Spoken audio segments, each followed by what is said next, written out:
आप देख रहे हैं चेचन 24 न्यूज। सैयद हुसैन के साथ हम इस वक्त मौजूद है अमरावती में, जहां पे ओम प्रकाश उर्फ बच्चू कडू इनका मोर्चा यहाँ पे आप लोग को आयुक्त कार्यालय पे देखने को मिल रहा होगा। तर आता आम्ही एकटाच लढ घेऊन आलो, पुढच्या एका महिन्यानंतर सगळे लढ घेऊन येणार आहे। हमारे हिंदू मेहमान और किसान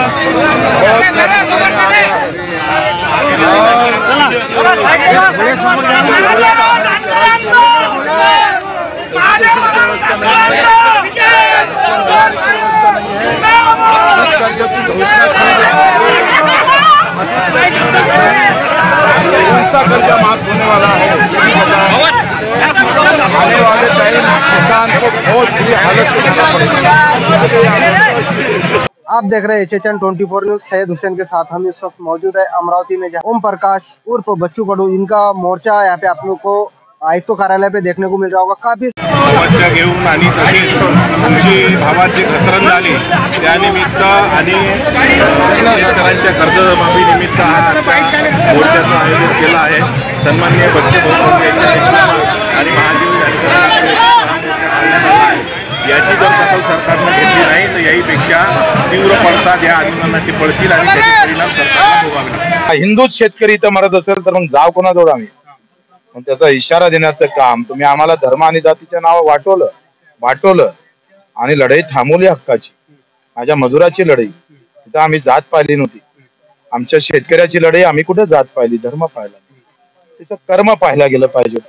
त्याला लुटल्या जातं, तुरीचे भाव कमी झाले, सोयाबीनचे भाव कमी झाले, मेंढपाळाला साधं चारासाठी जर चराई क्षेत्र उपलब्ध होत नसेल जगणार कसा, त्याचे मेंढ जगणार कसे? तुम्ही आम्हाला सांगायचं जोडधंदा म्हणून मेंढपाळ कोंबडी घे, कलेक्टरला दे ना दोनच बांधून, पगार कमी करा त्यांचा, काय हरकत आहे? आणि मग घेतले मेंढर तर चाराला व्यवस्था नाही आहे। या वना फॉरेस्टचा कायदा हजारो मेंढपाळ मारतात वर्षाचे, डोळ्या देखता लेकरासारखं वागवलेलं मेंढरू जर मरत असेल आणि सरकार उभ्या डोळ्यानं पाहत असेल तर ते सहन होणार। एमआरजेसच्या मजुराले 4 महिन्यापासून पगार नाही, त्यांचं मानधन नाही।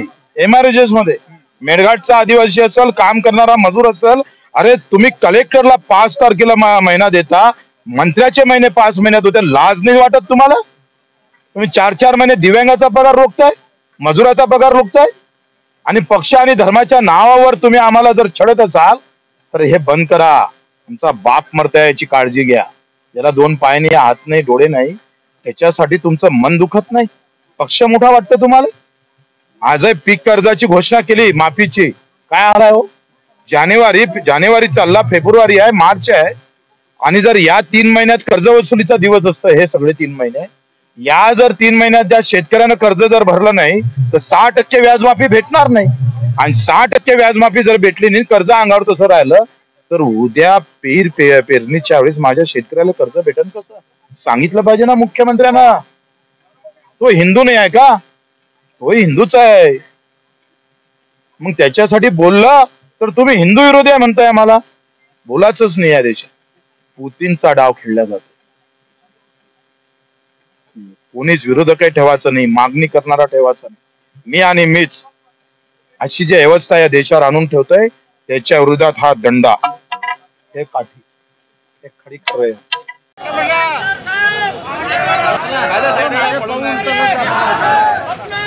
कलेक्टरच खरं तर फेल आहे, जिल्हा प्रशासन आणि विभागीय प्रशासन हे काही काम करत नाही।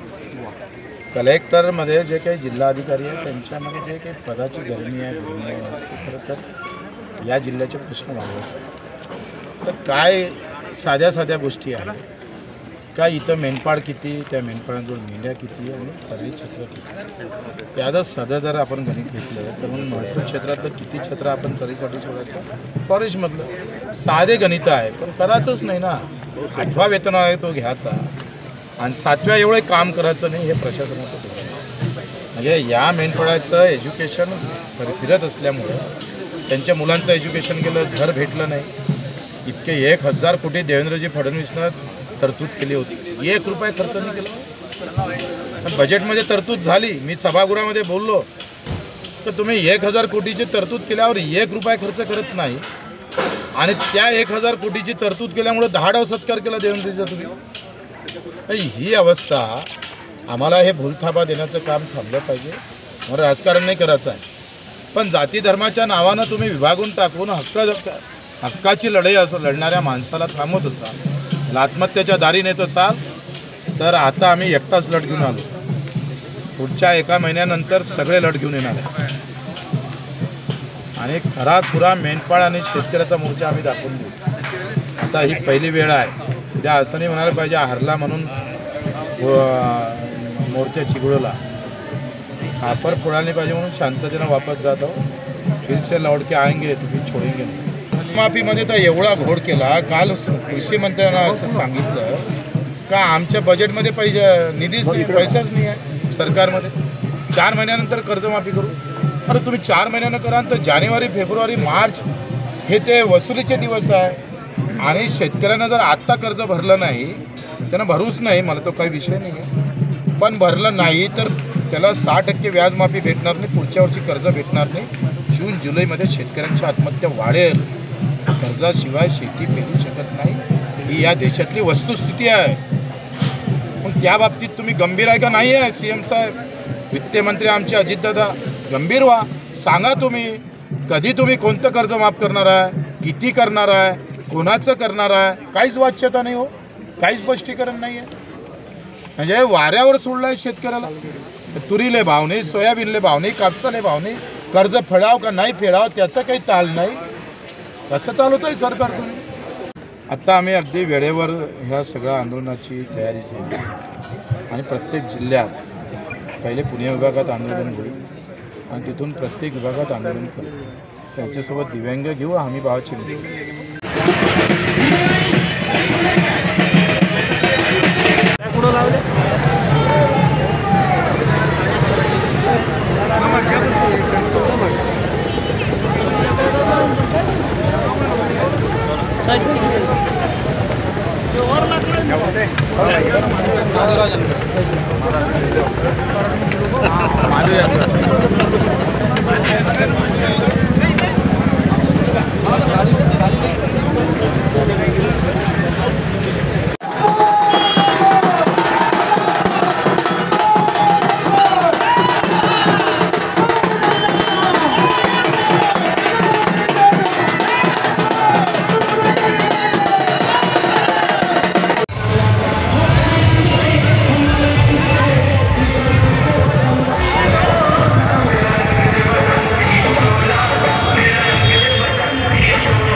माननीय माजी मंत्री महादेवजी जानकर यांचा